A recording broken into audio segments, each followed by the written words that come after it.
Well, here it is, the most definitive video that will describe my connection with my antique tractor. This is a 1951 Chrysler-powered No. 3 Farmers Union Co-op. Only 1,250 were made after World War II, and only 250 were built in 1951. These post-war models were only sold in Minnesota, North Dakota, and Wisconsin, so don't expect to ever see one. This one is extra rare in that it is a fluid drive model, which I'll describe later. I would guess that there might be 10 fluid drive models in existence today. I know where one fluid drive model is in North Dakota, one near Warren, Minnesota, and one in Wisconsin, and of course mine. I suppose that of the total 1,250 post-war models, there will be a few hundred left in collections. These tractors were considered assembled tractors in that they were almost completely built with off-the-shelf truck parts. Farmers Union didn't have a real tractor factory in the sense that John Deere did. They simply had a bunch of welders and one engineer, so they couldn't actually invent and design new designs.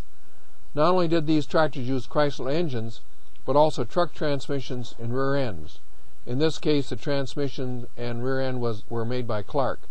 They couldn't have all the latest features commonly found on tractors unless the features were available on trucks. One thing they did have though was speed. Oh, it was said that they would go 40 miles per hour. Well, yes, they would go fast, and in fact one was raced at the Nebraska State Fair in the early 1950s, and that one went 55 to 60 miles per hour. But their factory setting was 25 miles per hour, and that's where I have mine set.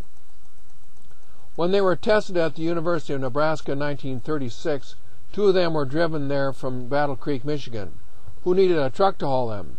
They were the only tractors ever driven to the university to be tested. By looking at this picture, it is hard to believe that this one was built when I was only 10 years old, and here I am when I was in the 1st grade. Well, anyway, it all started for me when my Uncle Marvin got his No. 3 in 1950. This is him on his No. 3 with our Uncle Frank standing in front. I would guess the picture was taken in 1951 because of that big wood pile in the back, but that's another story. This is another shot taken in the very early 1950s. We, meaning my dad, had Marvin Kling's tractor when the Marvin Klings were in Portland, Oregon from the fall of 1955 to 1960. So I've had a long affiliation with a tractor like this. It seems like only yesterday. They are a fast tractor, and you drive and shift them like a truck. I hauled a lot of grain to the grain elevator with Marvin Kling's tractor in the late 50s. I knew only one speed. Wide open, gravel road, 25 miles per hour, and I don't know how much grain in the tank behind me. Shifting up and down, well, if you can drive a truck. These tractors were built in South St. Paul, Minnesota, and I've been at the location of that factory. Interpreting this picture is a little confusing unless you understand that the facility right behind the frontmost tractor was actually a separate building in those old days. That building is no longer there. This is a shot of the same spot today. Again, bear in mind that there used to be a separate building to the left of the loading ramp. Here they are, ready to go. Again, remember that the building right in front of the tractors is no longer there, and that the building with the loading ramp is almost totally hidden. This is the same shot of the picture as it looks today. As the picture says, here they are, on the way. It should be noted that many Farmers Union dealerships came to the factory and took delivery by driving them to their dealership. No big deal. They were fast, and there was a special hitch available that let them drive one and tow the other one. Visualize driving them through South St. Paul today on the way to the open road. It would be kind of funny if seen today.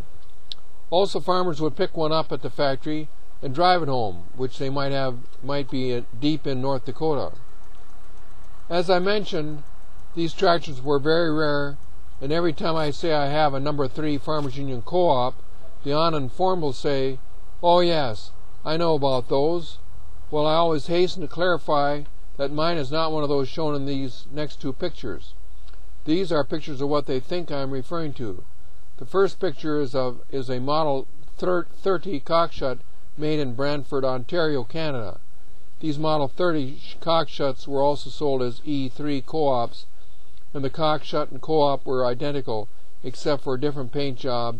Also, the cockshuts had the word cockshut imprinted vertically down the center of the grill, and the co-ops had the word co-op. There wasn't even a difference in the serial number scheme, just the paint job and the wording on the grill. Farmers Union co-op tractors looked like before World War II. As you can see, they were ugly and are referred to as on-style models. It was in 1938 and 1939 that most brands of tractors were built as style models. Style models were meant to look nice with a curved grill and hood. John Deere styled their models in 1939. My 1951 is technically a number 3S, with the S standing for styled. Well, I mentioned that this tractor is extra rare in that it is a fluid drive model, and they were only built in 1951. I would guess only 10 exist today. Remember, only a total of 250 number 3s were built in 1951. Without getting too technical, we need to have some ideas to just what the heck a fluid drive is. First of all, it is not an automatic transmission. You still have to shift it like any stick shift transmission, using a gear shift lever and a clutch. A fluid drive unit is just this. It consists of a pair of two 3-inch thick turbines that face each other. One is connected to the engine and transmits the rotating power from the engine, and the other turbine receives the power and transfers it to the rest of the drivetrain through the medium of oil. In other words, there is no connection between the engine and the rest of the drivetrain, just the force of churning oil. This is what an exploded view of what the fluid drive looks like. Notice the fins in the two units. Another way to visualize these two units looks like is this.